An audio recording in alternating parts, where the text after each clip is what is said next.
Hola a todos, con ustedes el instructor FIE Gerardo Hernández en clase de ajedrez. Estamos viendo el famoso torneo internacional de la candidatura Zurich 1953.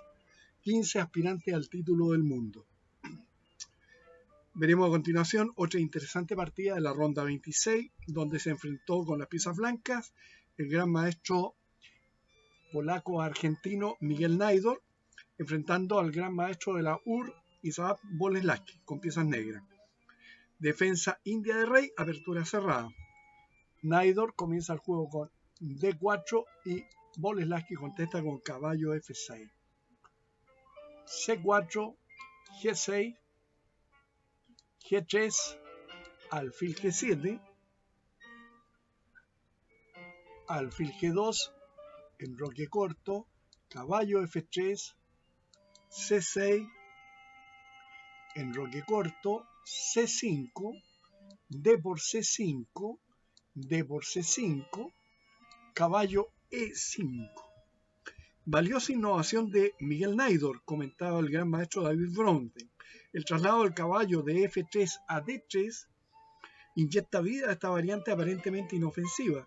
Tras el torneo se llegó a la conclusión de que la mejor réplica para las negras era caballo F a D7, caballo D3, caballo C6. Bolesław elige una continuación más natural, pero es precisamente la línea que Najdorf estaba esperando.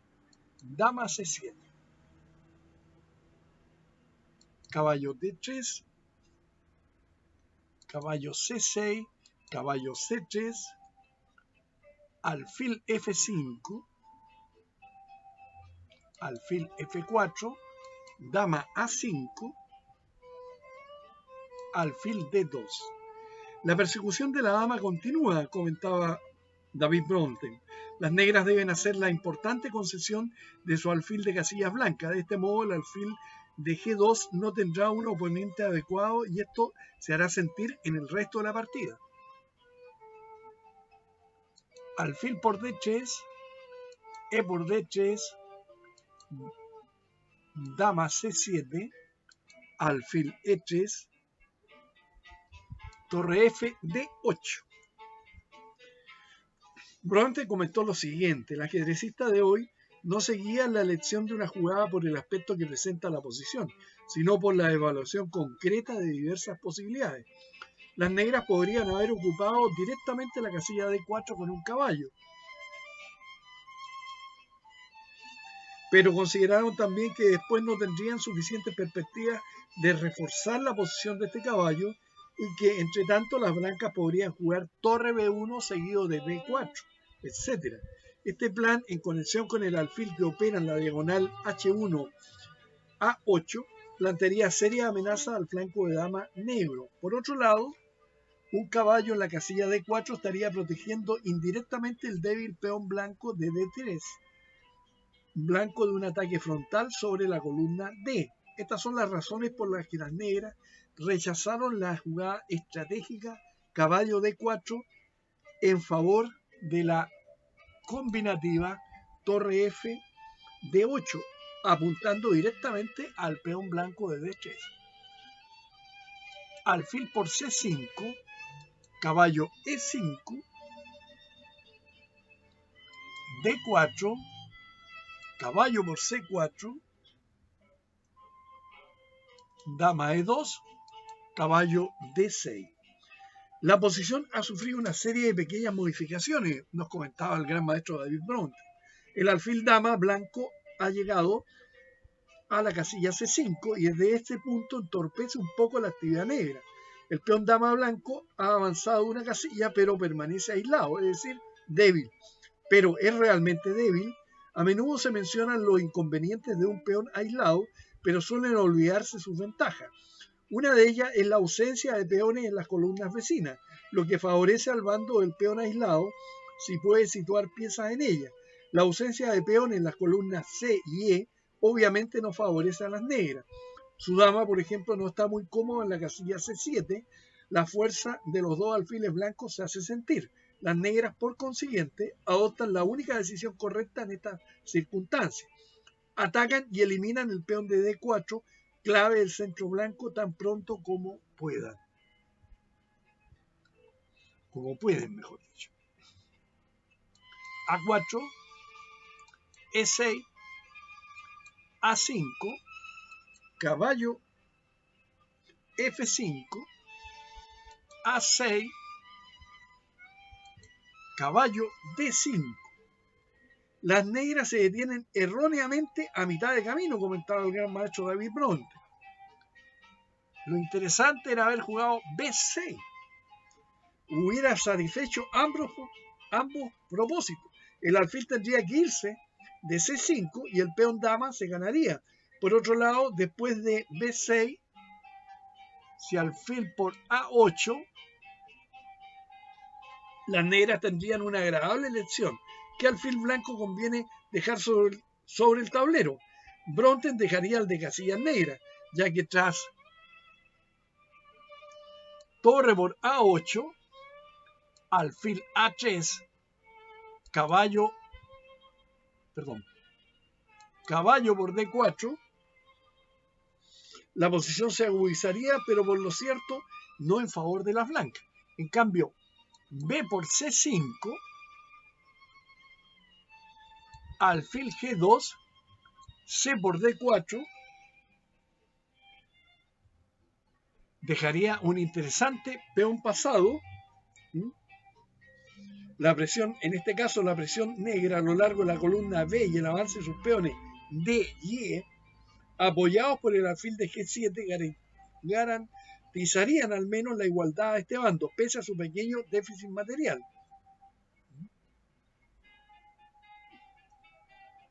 La jugada intermedia, caballo B5, reforzaría no obstante la defensa, de modo que es probablemente recomendable capturar el otro alfil, como mencionamos con esta. B por C5, alfil G2, C por D4 y el avance de estos peones D y E de las negras, más el dominio del alfil que está en G7 y la presión, ¿no es cierto?, en la columna B podrían, garantizar la igualdad para las negras. Bolesław se decide por otra continuación más tranquila, pero el alfil blanco de C5, Bolesław se decidió por esta, pero el alfil blanco de C5 sigue sin ser molestado, apareciendo dos nuevas debilidades en el campo negro, el peón A y el peón D.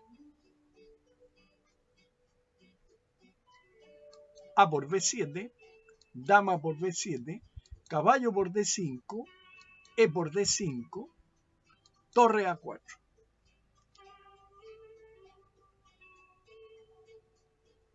A5, dama D3, torre A B8, torre B1, dama B3. La presión blanca se hace intolerable. Las negras buscan el cambio de damas, pero esto debería conducir a la pérdida de un peón. Dama por B3, torre por B3, torre por A5. El principal inconveniente de esta maniobra de cambio es que las blancas pierden su mejor pieza, el alfil de C5. Podrían conservar ambos alfiles con la jugada G4, lo que conduciría a la pérdida de los peones negros en una variante mucho peor para Bolesław. Caballo H4, si caballo H6, H6 y queda fuera de lugar. Caballo H4, alfil E7 pierde para las negras.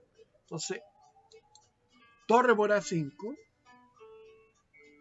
alfil por D4, alfil por D4, caballo por D4,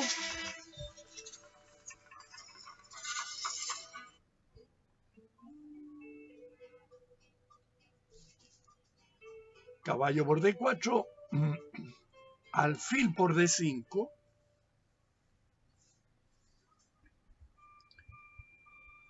torre B4, rey G2.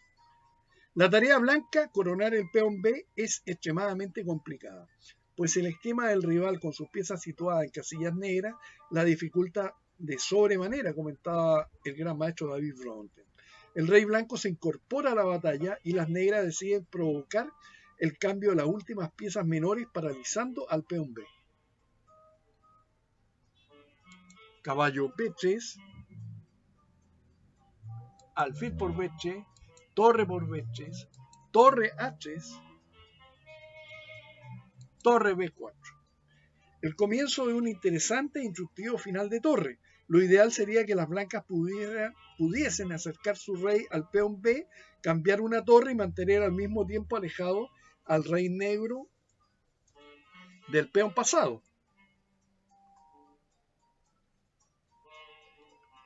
Torre F3, torre D B8, B3, torre 8 B7, rey F1, rey G7, rey E2, torre 4 B6, rey D2, torre B8, rey C2, torre C6, jaque. La primera parte del plan blanco ha sido ejecutada, pero la inteligente maniobra de torre de Boleslavski empuja al rey hacia la columna D. Torre C3, torre E6, torre E3, torre C6, jaque, rey D2, G5. El fin de esta jugada, comentaba Bronten, es romper la estructura blanca de peones, por lo que evidentemente debiera ser contestada con el avance simétrico G4. Cierto que la maniobra torre H6, F6, nos referimos a esto. G4, torre H6, H3. Las negras podrían intentar la sujeción de una de las torres blancas a la defensa del peón H, pero si las blancas no se desvían de su plan básico, el avance del peón B, la defensa negra sería muy difícil. Por ejemplo, damos H3, torre F6, F3, torre H6, B4, torre por H3, B5, torre B6. El rey blanco se lanza al ataque sobre esa torre, ¿no? Y probablemente el final esté ganado. Bien, volvemos. Después de G5, las blancas jugaron torre E4, torre D8 jaque, rey E1, torre H6, H4, G por H4, G por H4, F5. Naidor ha permitido que las negras destruyesen la formación de peones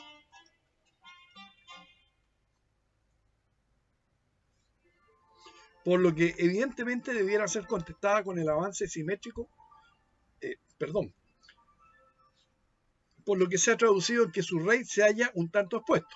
Las torres negras amenazan con iniciar una serie de jaques, no solo a lo largo de las columnas, sino también a través de las filas, comentaba el gran maestro David Bronte, lo que activará considerablemente a su propio rey. En estas circunstancias es difícil que las blancas puedan prestarle atención a otra cosa que no sea la seguridad de su rey, por lo que su peón B es incapaz de avanzar más de una casilla. O sea, el objetivo de las negras se ha cumplido con creces. Torre C4, torre E6 jaque, rey F1, torre D2, B4, torre E2, torre F4, rey F6, torre B3. Buena jugada.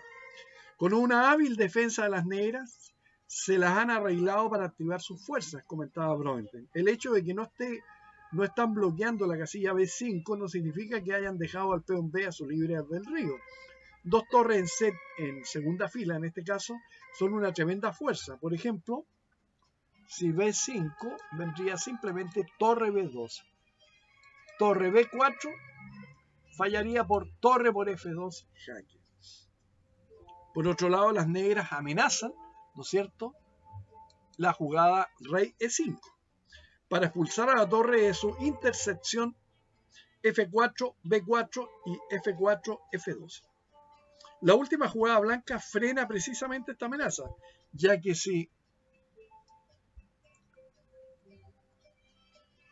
rey E5 se encontrarían con torre B a F3, ganando el peón de F5. Por lo tanto, torre B2,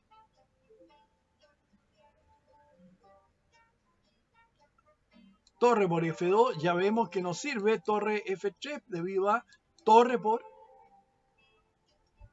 torre F3 debido a torre por F2. Así que torre por B2, torre por B2,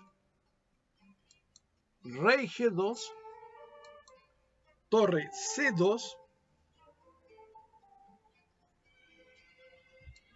torre D4, rey E5, torre D7, torre C4, torre por H7, torre por B4, H5, rey F6, el rey negro está muy bien ubicado, rey G3 y tablas.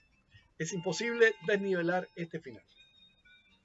Un interesante final de torre que hemos ido viendo con diferentes partidas de este magistral torneo internacional, donde esta partida fue jugada el 17 de octubre de 1953 en la ciudad suiza de Zurich. Corresponde a la ronda 26. Bien, espero que les haya gustado. Estas son partidas sumamente instructivas que hay que realizarlas y reproducirlas, ¿no es cierto?, una y varias veces para poder comprender el arte del juego posicional y sobre todo los finales de partida. Muchas gracias y hasta pronto.